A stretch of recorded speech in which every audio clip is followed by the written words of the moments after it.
Hey everyone, welcome to another edition of the Evolution Podcast. I'm your host as always, Mr. Johnson. Thank you so much for joining me. As always, thank you for all the support.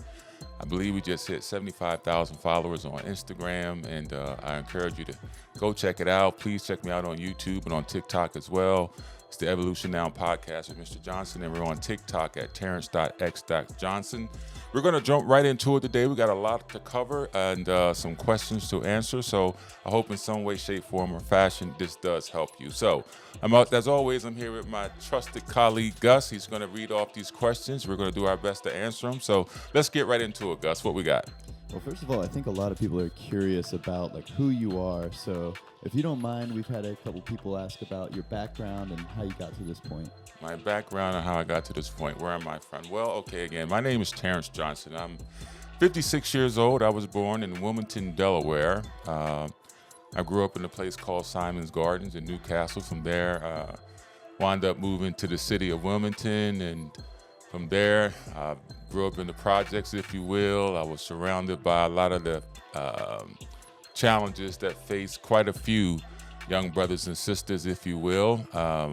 My background, after I graduated high school under less than ideal conditions, if you will, I attended Morgan State University, where I majored in political science. After that, I joined the military, served 8 years. I'm a Gulf War veteran. Got out of that, got into the hospitality business, and wound up working my way up to becoming an executive with ABC, Walt Disney, and ESPN. Also worked with Magic Johnson's hospitality group for quite some time. And from there, I started my own business, the first African-American drone research and technology company in the history of this country, called TCJ Aerotech. And I also have a huge mentor program called Evolution Now. I've been married now 30 years to my lovely wife, Marie. I have one beautiful daughter, 3 great grandkids. And my mission, my purpose in doing the podcast actually came from my mentees. I'm surrounded by a bunch of younger people who were telling me, Mr. Johnson, you really need to get on social media. And we've had millions and millions of views. I'm super excited about that. I had no expectation that would happen. But nonetheless, that's what did transpire. And I just feel as though it's important to have a voice that many people may not have the platform to have it. And what I like to talk about are things that I deem that are important, that I see that are the challenges in our society. I feel as though many people, because I come on here with a suit and jacket, might have the assumption that I was born with privilege. I'm going to be very transparent, and I'm going to say this, and my parents know I love them dearly. My mom has passed on, God rest her soul. But in the interest of transparency, I want to go back to my childhood. My mother and father were married for roughly, I think, 15 years before they divorced. Prior to that, things were good. But after the divorce transpired, there was a lot of poverty, drugs, violence, if you will. I was even, I don't want to say tempted, but let's just say it this way, instructed to sell drugs in middle school. And I wasn't a very good drug dealer. I can assure you that. That didn't work well for me. But nonetheless, this is the environment that I came from. My father, he's sober now, but he was an alcoholic. And unfortunately, those ills and the symptoms of those ills can carry on into your adulthood. My father is sober, and him and I have a very good relationship. But I do not want to give people the impression, just because I speak well or dress a certain way, that I'm not about that business, because that's not true. However, as we evolve, as we grow in knowledge and wisdom and consciousness, one should always strive to improve themselves, and hence improving themselves, improve their environment and the individuals that are around them. So for those of you who might make the assumption that because his brother is dressed a certain way or he speaks a certain way, that he grew up in the suburbs, I will say this to you. Hopefully my editor can blank this out, but you got the game fucked up. So let's get back to what I was talking about. Nonetheless, once I started my business, I just felt the need to address that. I have people in the studio with me because there's this misnomer in the black community that if you educate yourself and speak well, somehow you're not black. You got the game fucked up. It's just what it is. And but nonetheless, that's not my goal to prove to anyone that I'm black. That I am black. I be black. This is who I am. But what I want to show them is that we all are not torn from the same cloth, if you will. We all do not have to act in a certain way or behave in a certain manner to be socially accepted by the so-called culture, if you will. I'm standing on business with that. Nevertheless, I've been able to be very successful in business and form great relationships. And my goal is to instruct all people, but particularly my own people, on how to do the same thing for yourself. The one thing I would encourage people is stop worrying about the perception of others. People will call you a Uncle Tom, a sellout, a house nigger, not really knowing who Uncle Tom was. All these things, these narratives that I hear perpetrated upon our society. And it always just comes from a place of ignorance. But the fact of the matter is, you do have a choice in how you choose to live your life. You do. You do. Is it lonely? It can be when you are somewhat the odd man out, if you will, but it is definitely worth it. It is nothing wrong with being a so-called square. Believe me, I have many friends who have exited the prison system and always tell me, Mr. Johnson, I wish I would have did what you did, or you will always tell us to do certain things and we didn't listen. But hindsight is 20/20. But I will say this to you, if hindsight is 20/20, then foresight's of no consequence. Don't let that go above your head. What's the next question you have, Gus? We had a question on Instagram Messenger about time management and how can we manage our time better and more efficiently. You know, time is something that is equally distributed to all people. We are all given 24 hours in a day. One thing I share with my mentees is that you can always make more money, but however, you cannot make more time. Many people struggle with time management because they simply lack managerial skills. Most of us are not born with a managerial mindset, and this is unfortunate because in time, especially as you get older, you realize the importance of your time management. What I would say to you is relatively simple. If it comes down to you writing a list, then write the list. Write down 10 things you need to get done and then get them done. Many of us are procrastinators. Many of us will not take the necessary actions or steps to ensure whatever it is we're wanting to accomplish gets done. Not all, but many. What I will say to you is that, again, you cannot make more money, or you can always make more money, but you cannot make more time. And no amount of money can ever buy you amount of time. So it's really something that you have to understand and really manage for yourself. It is absolutely quintessential that one learns not just to manage their time, but also their life. And if an individual does not master these basic attributes of our existence, I can assure you, you will wind up wasting the most valuable asset you do have, which is your time. I hope it helps. We had a message come in talking about how the solutions to problems don't seem to be working. Do we need new solutions to old problems? Yes, as I stated before, we need new solutions to old problems. You know, no matter what side of the aisle you will fall on, many people don't agree with my position. And again, it's of no consequence to me whether you agree or disagree, but my objective is to provoke thought. Both parties, if you will, have contributed to a $35 trillion debt in this country. The fact of the matter is you cannot tax your way to prosperity. There's no way. And you cannot tax your way out of this situation. What I'll advise for most people to do is to understand the basic rule of thought here. This only works if you're divided. This is called the United States of America. However, the country is not united. A house divided against itself will fall, and a conquered or divided people are always a conquered people. That might go above many people's heads, and if it does, so be it. But the fact of the matter is, as long as we are not united, you will always wind up at the back of the bus. Believe me, they predicate upon fear and doubt and unbelief.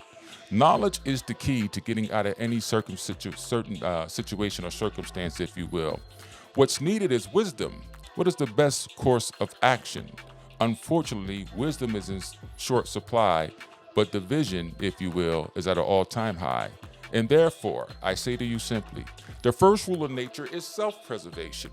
You could do nothing for no one if you cannot take care of yourself. Now, many people might call this a selfish attitude. There's a difference between being selfish and selfless. The fact of the matter is, if you are not well mentally, spiritually, physically, emotionally, you're at a detriment to yourself. My solution is simple. We must unite. We must come together. All people. Now, some might think I'm asking for a utopian society. But the fact of the matter is, when there's a tragedy in the country, there's a hurricane or a tornado and people are in need, do not people come together? It's rather obvious to me that the only time people will come together is in the midst of a tragedy.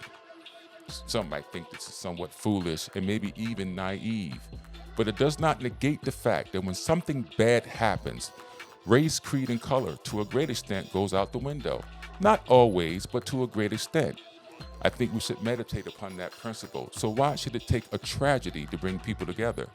Unfortunately, this is the narrative and the condition of the mindset of the majority of people. So, at the end of the day, you can have a choice to make. I would say to you this: learn to choose wisely. What else we have, Gus? We had someone contact us about following up with the phrase you said, money is the cure and the venom. Can you expand upon that? Money is the cure and the venom. Money answereth all things, yet the love of money is the root of all evil.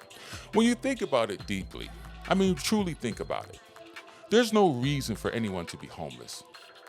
Whenever you're on the highway and you see those vast areas of land and trees, there's plenty of wood out there. There's plenty of places for people to live. But yet in our society, many human beings care more about their pets than they do people. This is just the truth. They'll care more about a killer whale in some entertainment program than their fellow man who is laying on the corner, their fellow woman who is struggling with their children. And we come up with very different types of narratives and names and titles to place upon these circumconditions, if you will. But the fact of the matter is, money is the cure, but it's also the venom. You see, there's no reason to tax people so much that they can't afford to live. Many people would say, Mr. Johnson is always about the policies. I agree. But the question is, are the policies working?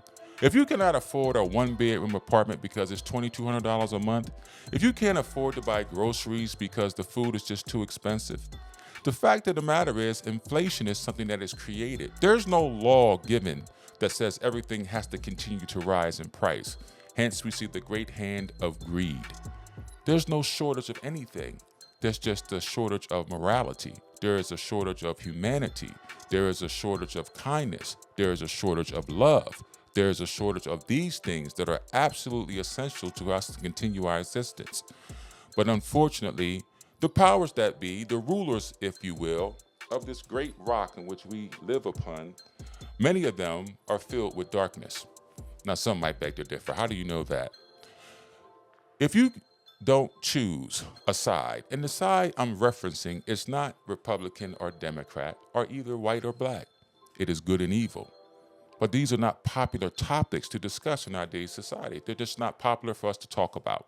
But the fact of the matter is, there is good and there is evil. Is it good to make sure our senior citizens are taken care of? Absolutely. Is it good to make sure that our young people get a great education? No doubt about it. Is it evil to have people murdered and killed in the streets? Absolutely. But no matter what side of the table we fall upon, nothing has stopped it from happening. It continues. And it's continuing as we speak. As I'm talking and doing this podcast, someone has been murdered.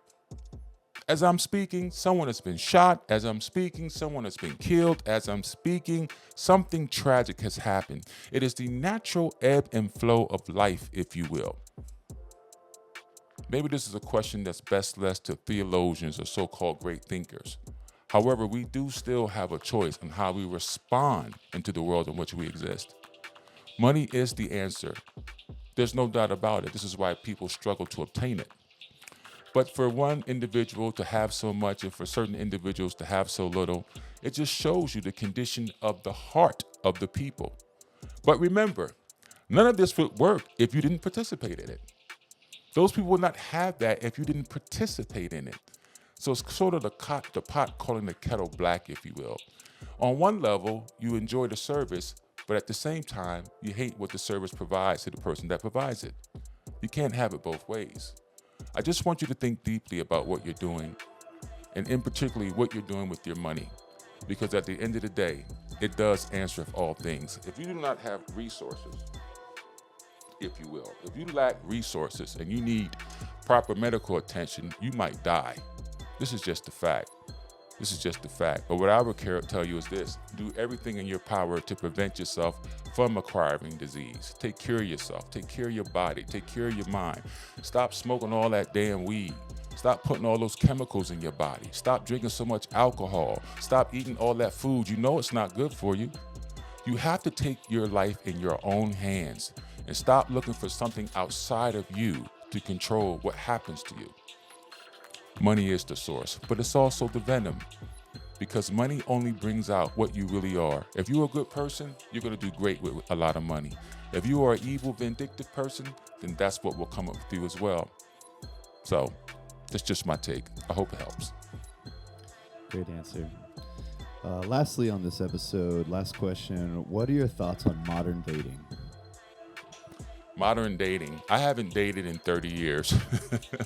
I have not been on a date. Well, dating, if you will. I mean, my wife and I are married, but I haven't been on a date. I might be somewhat out of touch with how things are today. But what I do notice is this: I feel bad for men and women. When you're young, we never think about when we're 50. When you're 25 and 26, you're not thinking about one day I'm going to be 55. You're not thinking about one day I got to have a pap smear or a mammogram. You're not thinking about one day I'm going to do a colonoscopy or a prostate check or things of that nature. These are all things what happens to you as you get older. But the unfortunate thing, while I feel bad for people, if you have to experience these things by yourself, it is not good for anybody to be alone. I know that the narrative is, passport bros or women don't need men and all this other I hear people talk about. But the fact of the matter is you do need each other. You do need someone. So as far as dating, I will say this to you: choose wisely. Now that swings in both ways. As a woman, choose wisely who you lay down with and allow to impregnate you. Choose wisely. If he's not going to be your husband, then realistically speaking, you're setting yourself up for some trouble. And I say the same thing to a man. If you're laying down with a woman that you kind of like, but you don't love, my friend, if you have not learned to control your sexual urges, then one day you will wind up out of control. It is simple. If you do not learn to choose wisely, if you do not learn to control your emotions, then your emotions will control you. And most likely you will wind up out of control. So, what does it mean to date? I would say this to you: vet everyone thoroughly. Ask the questions that you might feel uncomfortable asking, because at the end of the day, if you don't ask, then to a certain extent, you're responsible for what comes from that. But choose wisely. Do not let lust control you. Many times, the circumstances that people find themselves in, they're predicated upon bad decisions. They're lusting after a woman, or you're lusting after a man. You're having a desire to have sex. Anytime you have sex with anyone, there's always a chance that you can create a child. Keep that in mind. Keep that in mind. Anytime that any individual lays down and has sexual intercourse, there is a possibility that you can have a child. If you don't want that, do everything in your power to prevent that. And there's nothing wrong with not doing it at all. That might be rather difficult, because I understand I was once a very young man and had those urges no different than anybody else. I just thank God that I had the discipline and the intellectual wherewithal not to make poor decisions that would affect me the rest of my life. Remember, with each decision there is a consequence, and the consequence of your decisions will shape the life that you lead. So whatever you're choosing to do, whomever you're choosing to date, my best advice is simple: choose wisely. Thank you for listening. I'm Mr. Johnson, and remember, your mind makes it real. Have a good day.